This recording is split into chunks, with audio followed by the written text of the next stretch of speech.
My name is Alex Sonnenfeld. I'm a musician, turntablist since, I don't know, 30 years.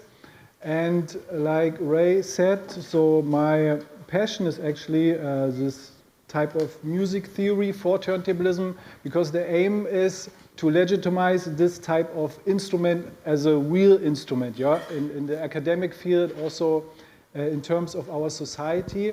So, and I will give you a little insight about the notation, also my approach, why it's useful, etc., etc. And then I will speak about the idea to incorporate turntablism into electronic music. Yeah, usually you see turntablism scratching more in hip-hop DJing, this wiggy, wiggy, wiggy. And now it's the question: is it necessary to do this also in the club? Is it necessary? No. Because the people, they just want to dance, yeah? That's the main purpose to go into the club, here, electronic music. So that's the crux, yeah? And I will maybe show you some examples, some ideas to incorporate turntablism in electronic music with some benefits. And yeah, that's the plan. So I have to set up my lecture, my keynote at first. One moment.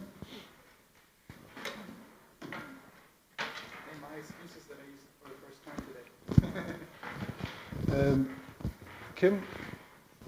Yeah, okay, that's my name. Yeah. So, okay, Assembly Music Festival, yeah. Okay, so at first, let's speak about the term turntablist. So, turntablist. Turntablist, per definition, is someone who uses the turntable and the mixer as an instrument, yeah? How can it be done? So, this is no turntable, this is no mixer, this is actually a DJ controller. But it's the same concept, yeah? With my right hand, I can... Pedro, could we do some sound here? Okay. There should come something. I can't hear you anything.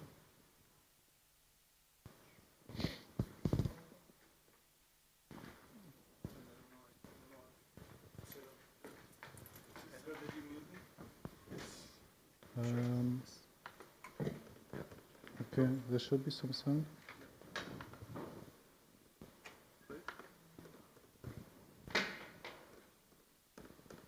No? Okay, there's a signal. Actually, it should come something. So sorry for this little break here, but we have all the day some technical issues. I don't know what happened, but it is how it is. Something came through a while ago, a second ago. Okay.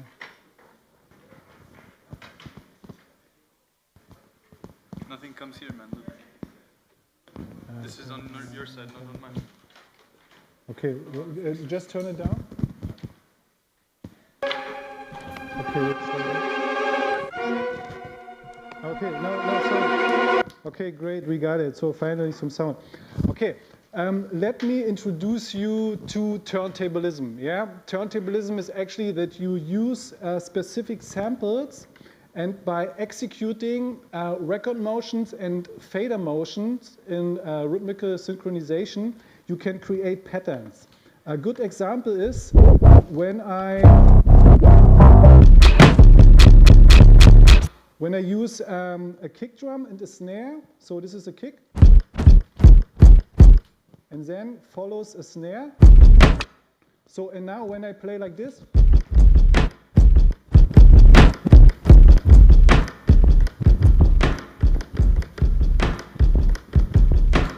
I can mimic a drummer, yeah? So I can play some drums. So, and this is one example how to use this instrument as an instrument. And the cool thing about it is that in terms of my acoustical output, I can play with everything, yeah? I can play, I don't know, with my voice. I can use the sound of a bird. I can play a bass line.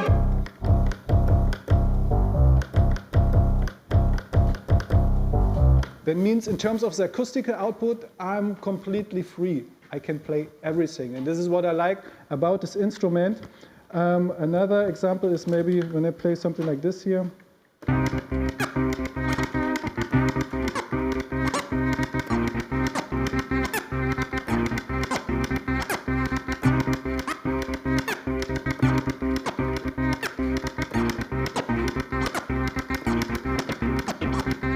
So this is how I can create music. Yeah, you see a rhythmical synchronization between the fader and the record movement. So, and yeah, let's go back to the, sorry, to this here. Okay, in 1998, I started developing S notation when I was 4 years old. Yeah, so because my idea was, okay, when we say this is a musical instrument, it should be possible to transcribe all the motions on the fader and on the record with music notes, you know? And the other idea was that based on this concept, it should be possible to communicate, to archive, to analyze pattern, also to bring it maybe in the academic field. And this is why I started with this music notation system. It's called S notation. Here you can see some examples. It is based on the classical music notation with the idea to make it possible also for traditional musicians maybe to understand it or whatever. So I worked on this for years, and then I was a lucky one to get finally in contact with someone who has a little bit of knowledge about music, and this guy is Professor Karin Stockhausen. He is Papa Techno. So just for all you guys who are familiar or who are related to electronic music, this dude on the right side, he was the first person who introduced electronic sounds as music. Yeah, he's a genius, and he is called Papa Techno. He's already dead, but he acted for me personally kind of like a mentor. He encouraged me to proceed on my work, etc., etc. And that was really cool.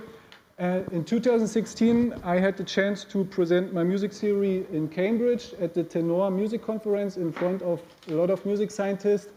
And because at this point it was for me important to get a feedback from academics if this is really a concept which is music or instrument or whatever. So, and that was really successful. The lecture was also awarded later as one of the best contributions at the Tenor Music Conference, and there I was really, really proud, and I proceed on the whole system. Just to give you a short glimpse, because unfortunately I can't showcase so well, so that's why I get more into detail of the music notation. Just for an understanding, it's actually pretty simple, you know. In terms of the record motion, you have two choices. You can move forward, and you can move backward. And the sound is different, yeah? You can hear it, forward motion and backward motion.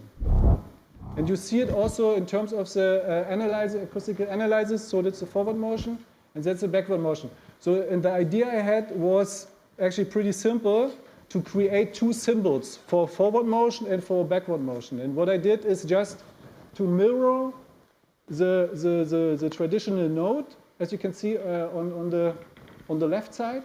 And then I mirrored the symbol to get an E-tone. So E-tone spread backwards note, and here you can see these symbols are different to these ones.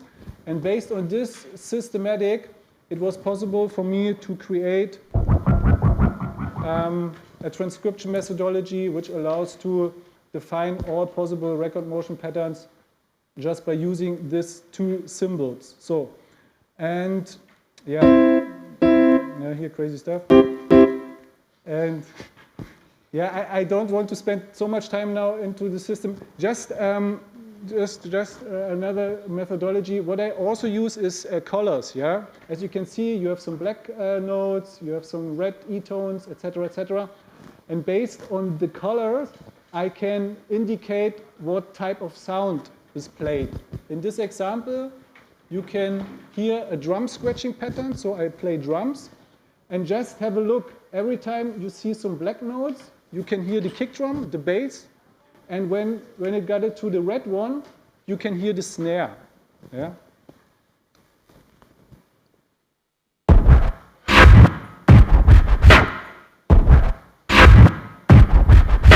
So this is just one example. Yeah, and here are the different types of crossfader motions, etc., etc. So, but now we come to the important question. Is it necessary, is it useful to perform scratching in a club?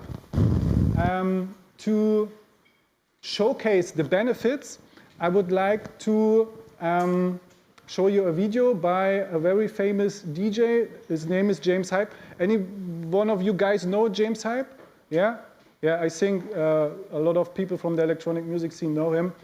He's actually really someone who is capable to implement turntablism techniques into this electronic music realm. And he used his techniques mostly for transitions, you know, because in electronic music, you have a transition which is kind of like a build-up, and then the drops come in. And for this, he had a technique. So this track here is from a festival. Let's have a look at the video, and then I explain what he does.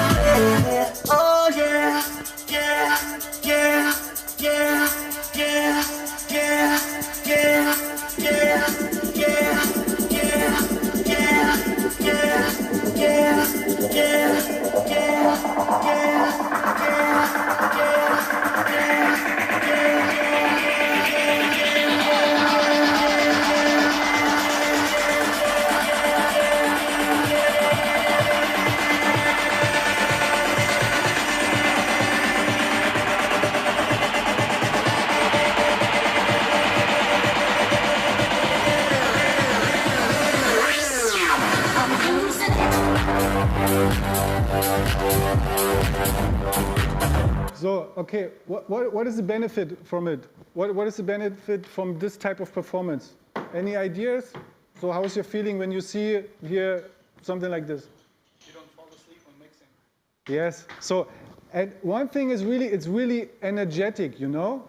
For the people who are dancing, they see someone who's doing really some crazy stuff, and he's not just dancing or doing some performances. He's really making music, you know? He provides something, he contributes something to the music. And I think that's super beneficial. Because in electronic music, I mean, you know the standards, sometimes it's like this, and sometimes like that. So and when you are more energetic, when there's more dynamic in the performance, I think that's beneficial. So another good example, or my favorite turntablist who got into electronic music is A-Track. He's an ex-DMC world champ, etc., etc. And now he's completely into electronic music. And we see now a performance from him. And here we can also see how he integrates scratching into his DJ set. Yeah, and you can tell me afterwards, does it sound cool? Does it sound shitty? Let's have a look.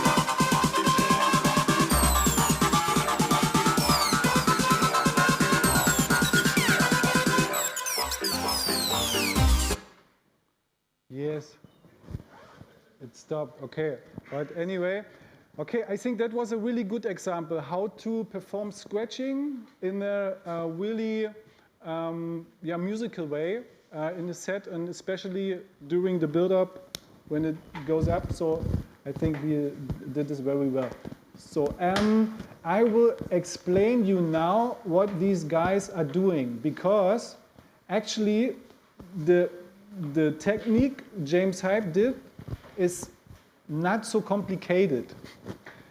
I know it sounds maybe stupid or maybe cookie, I don't know, but in terms of his rhythmical abilities, when you compare it, for example, to a drummer, yeah, a jazz drummer or whatever, then this is really kindergarten, yeah?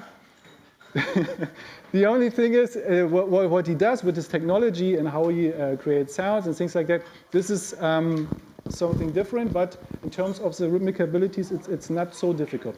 So, okay, let's go to this example. One more time, we're gonna celebrate. Okay. Oh yeah. That's the sample. Yeah. So, and what he did. Yeah. Okay, cool. You can see he created a loop, yeah? So then he changed the loop length. So he changed it. And now.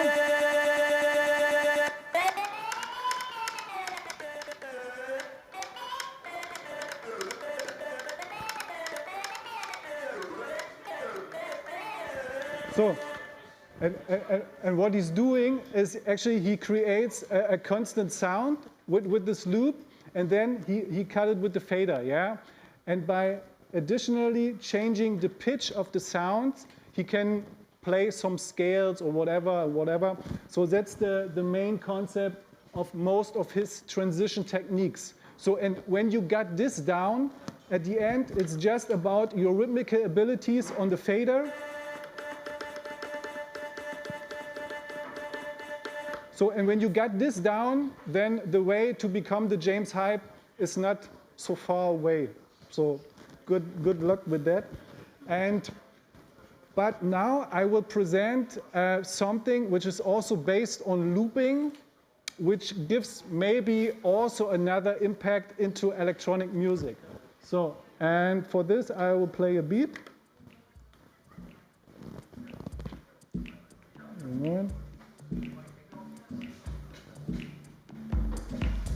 Okay. Okay, and what I do now, I will create loops, but these loops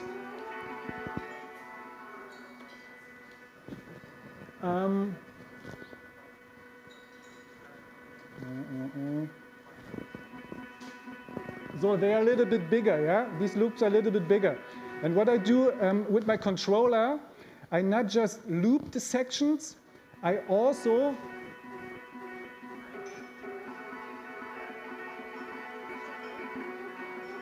move through the sample. So let me show you something else. It's better. You know, it's fucked up for me because actually my showcase will build on a concept which is much more understandable for you, but unfortunately my MIDI setting doesn't work anymore. So. But I try my best. Okay, so the concept is I create a loop.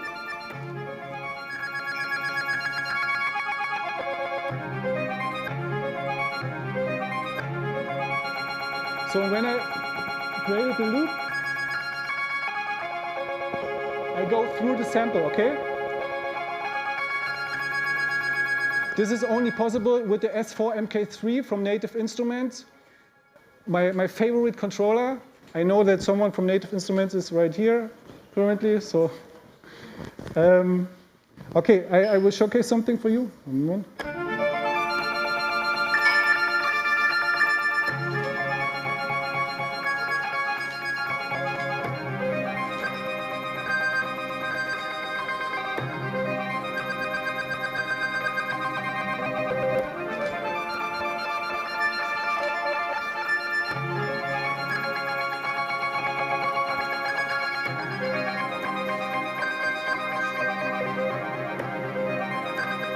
Okay, when we play a beat over it.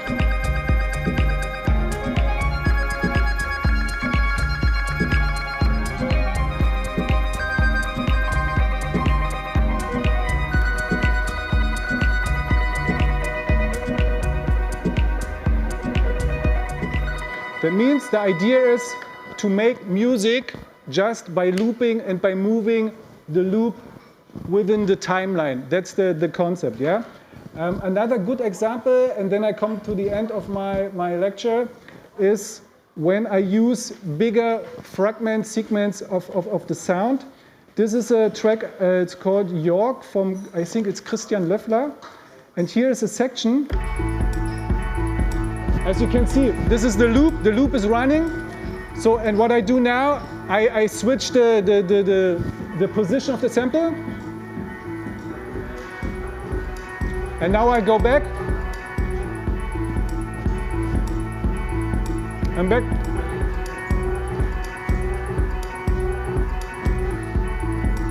So, okay, and I perform now over music.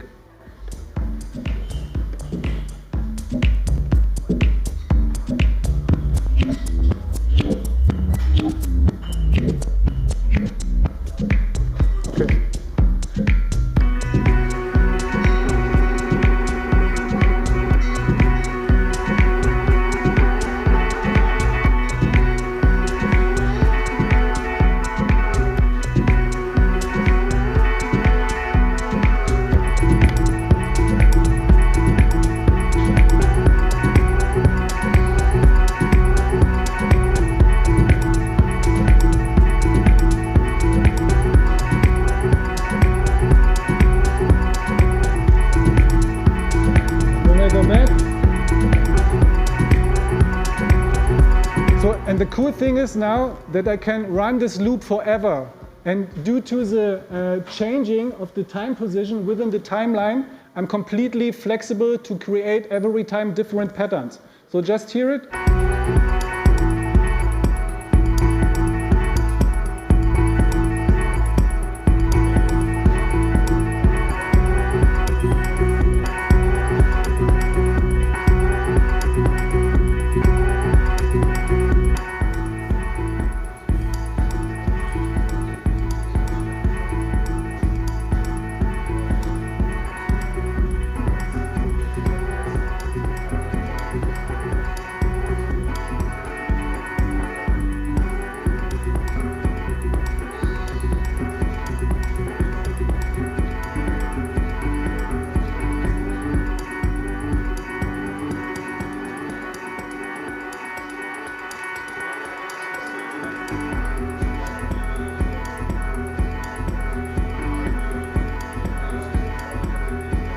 Okay, so when I can do this forever, I can create patterns, patterns, patterns.